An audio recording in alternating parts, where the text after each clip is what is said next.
Hello and welcome to the Nike Media YouTube channel. My name is Adrian and today we're talking about the 5 disadvantages or cons of shooting video on your smartphone. So in another video on our YouTube channel we talked about the 5 pros and advantages of shooting on a mobile phone, like the convenience of it, the ease of use and the accessories, so go check that out. But today we're talking about the disadvantages, which most of the time it can be improved simply by understanding the shortcomings. So if you understand what the issues are with video on here, then you can overcome that by using either accessories or different techniques.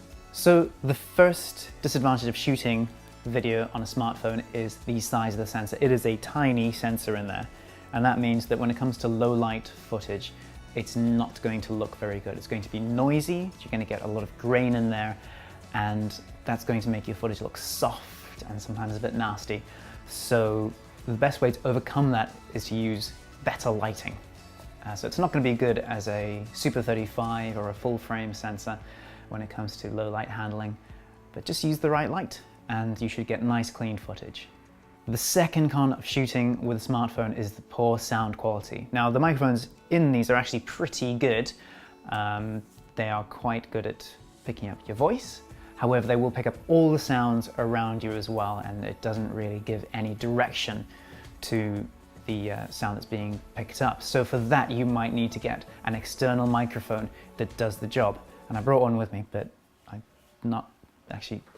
So a magically appearing accessory that you can actually plug into your smartphone, and this is a directional mic which just goes onto the top of it, and that's by Rode. It's called the Video Mic. Really good quality sound you get out of that, and a vast improvement over the internal sound on your smartphone. So the third disadvantage of shooting on your smartphone is the ergonomics. Now a lot of cameras have really good ergonomics, a nice big grip to hold onto, or you can mount them on your shoulder or even in the crutch of your arm, and it just makes for more stable footage. Whereas with your smartphone, it's small. It's great for fitting in your pocket, it's great for holding, but not for filming with. So that can be quite shaky, and it's kind of hard to get a good, stable support for it. You can get gimbals or even just extra things to put on the side of it that make it much easier to hold. So go check out some accessories if that's something you find is a struggle. So the fourth limiting factor or problem with shooting with a smartphone is, and this is, I think it is common with Samsung, Sam, you have to tell me about this as well, is that you can't shoot in PAL mode. So the video is restricted to 24 frames per second, 30 frames per second, 60, 120, etc. But you can't shoot in 25 frames per second and 50, which is what we want in the United Kingdom and Europe. If you're in America, this isn't a big deal because that's what you want to shoot in. For us, if we shoot in 30 frames per second, we might get light flicker coming into our footage. And that's not something that we can't actually change in the system. We would have to get another app to shoot footage in 25 frames per second, which it really should be built in. You know, a lot of customers buy in the United Kingdom and Europe. Why don't they have that feature? Annoying.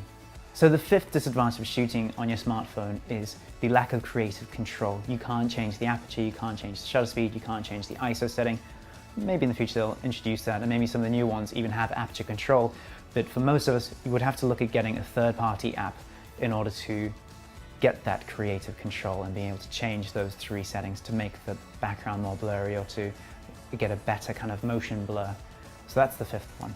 If you found this list useful or have any questions on how you can improve your video, get in touch, leave a comment, and if you want to see more content like this, do like and subscribe, and let us know in the comments what you'd like to see in the future. Thank you for watching.